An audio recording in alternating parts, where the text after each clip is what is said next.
Shalom,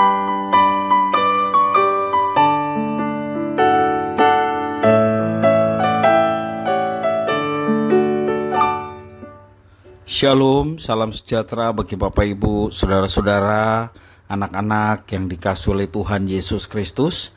Berjumpa kembali bersama saya Pendeta Eka di dalam renungan firman Tuhan pada hari ini, hari Jumat 5 Mei 2023. Sukacita dan damai sejahtera dari Tuhan Yesus kiranya menyertai hidup kita sekalian. Puji nama Tuhan.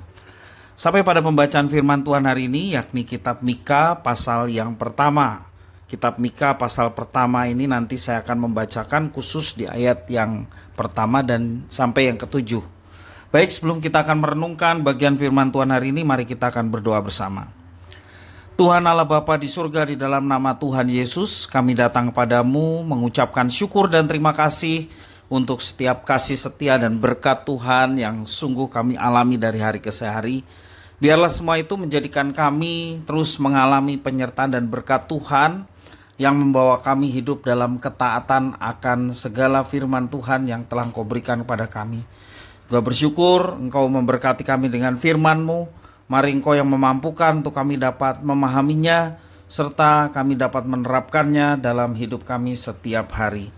Terima kasih Bapa, terpujilah nama-Mu. Inilah diri kami sedia untuk belajar firman Tuhan.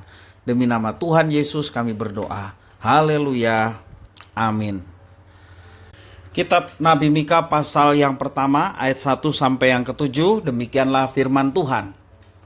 Firman Tuhan datang kepada Mika orang Moreshet pada zaman Yotam, Ahaz, dan Hizkia, raja-raja Yehuda, yakni berkenan dengan yang dilihatnya tentang Samaria dan Yerusalem. Dengarlah hai bangsa-bangsa sekalian, perhatikanlah hai bumi serta isinya. Biarlah Tuhan Allah menjadi saksi terhadap kamu, yakni Tuhan dari bait-Nya yang kudus. Sebab sesungguhnya Tuhan keluar dari tempatnya dan turun berjejak di atas bukit-bukit bumi.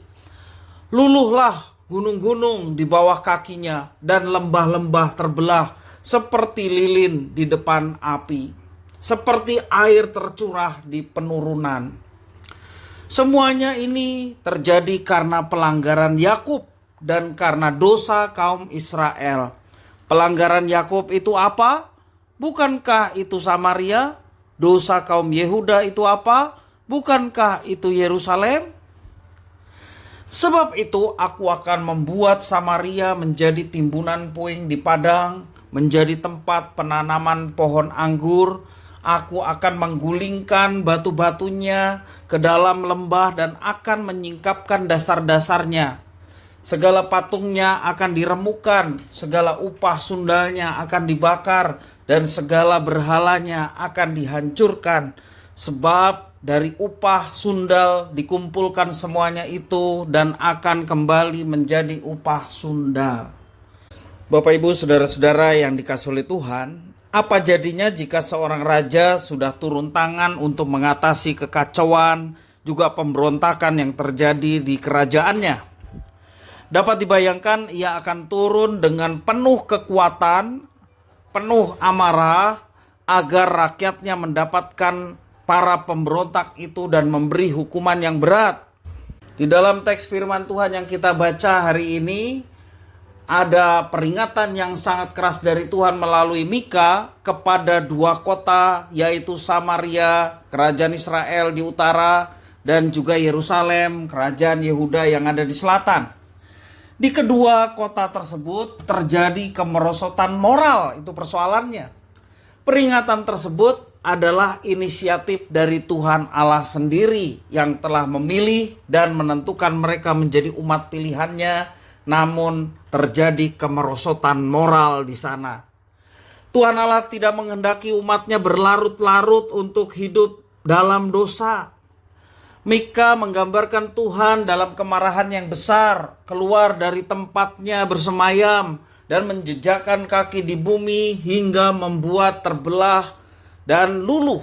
Tidak ada kekuatan apa-apa dibandingkan dengan kedahsyatan dan kekuatan dari Tuhan.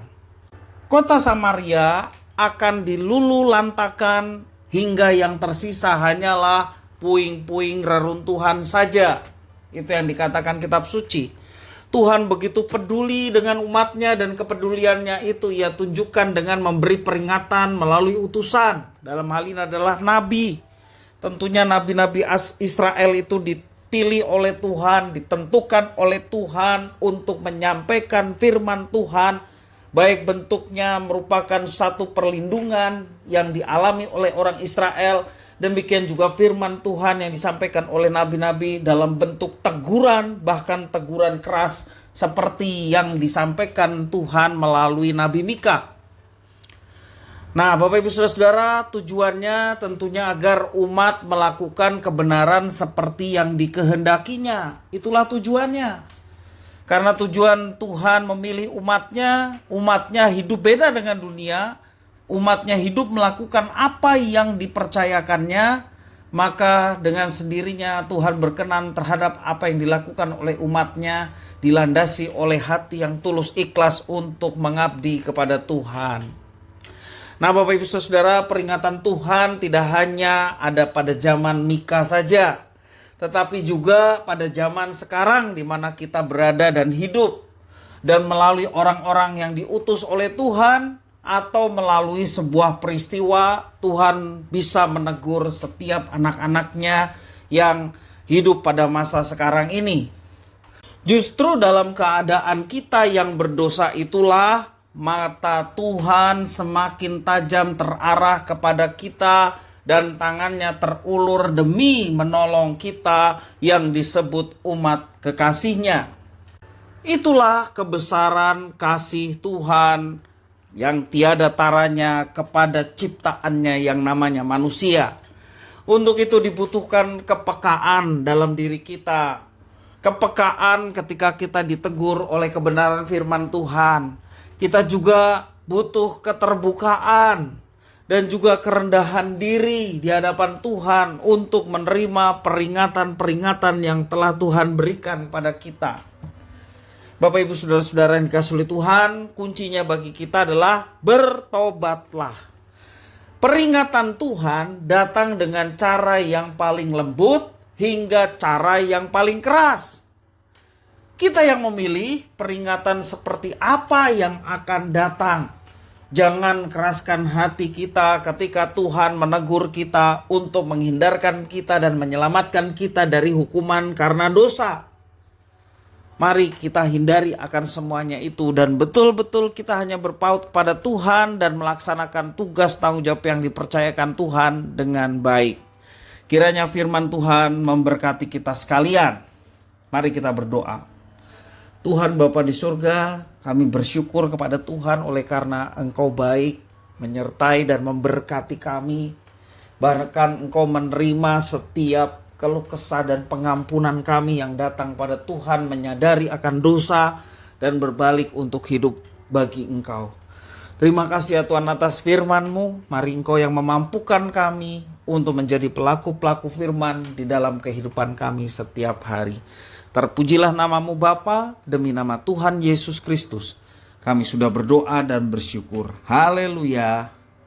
Amin.